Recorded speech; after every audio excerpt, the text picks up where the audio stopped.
একটি বাচ্চা জন্ম নেওয়ার কয়েক সেকেন্ড পরই যদি হঠাৎ শূন্যে ভেসে ওঠে তাহলে আপনি কি করবেন?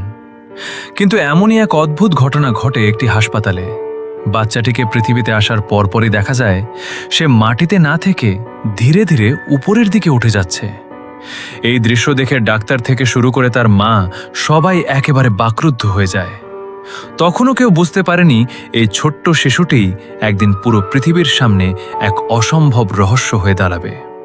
আর বাচ্চাটির নাম রাখা হয় অস্কার। কিন্তু সমস্যা হলো অস্কারের শরীরে কোনোভাবেই মাধ্যাকর্ষণ শক্তি কাজ করত না।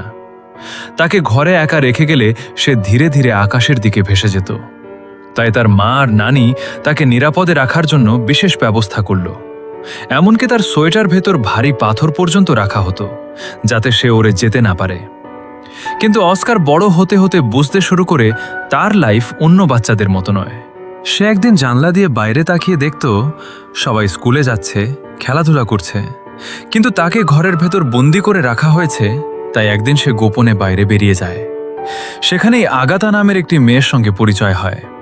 তার সাথে কথা বলতে বলতে একসময় অস্কারের সোয়েটার ভেতরের পাথরগুলো পড়ে যায়।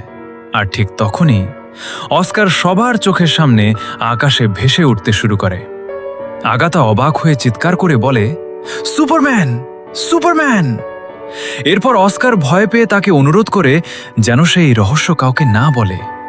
কিন্তু এখান থেকেই অস্কারের জীবনে শুরু হয় এক নতুন অধ্যায়। বছর কয়েক পর অস্কার নিজের এই অদ্ভুত ক্ষমতা দিয়ে টিভি শোতে পারফর্ম করতে সে শুরু করে। খুব অল্প সময়ের মধ্যেই সে বিশাল সেলিব্রিটি বনে যান। কিন্তু সে জানত না তার এই অলৌকিক ক্ষমতাকে ব্যবহার করে কিছু প্রভাবশালী মাফিয়া এজেন্ট মানুষ কোটি কোটি টাকা কামিয়ে নিচ্ছে। আর অস্কার যখন সত্যিটা জানতে পারে সে এমন একটা ভয়ঙ্কর ফাঁদে আটকে আছে, আর সেখান থেকে বেরিয়ে আসা প্রায় অসম্ভব। কিন্তু শেষ পর্যন্ত অস্কার কি এই ফাঁদ থেকে বের হতে পেরেছিল, নাকি তার এই অদ্ভুত ক্ষমতার জন্য তার জীবনের সবচেয়ে বড় অভিশাপ হয়ে দাঁড়ায়? পুরো গল্প জানতে চাও তাহলে ডেসক্রিপশনে ভিডিও লিঙ্কে ক্লিক করে দেখে নাও, অথবা চ্যানেল ভিজিট করে দেখে নাও। আর টুস করে তোমরা চ্যানেলটাকে সাবস্ক্রাইব করে দাও।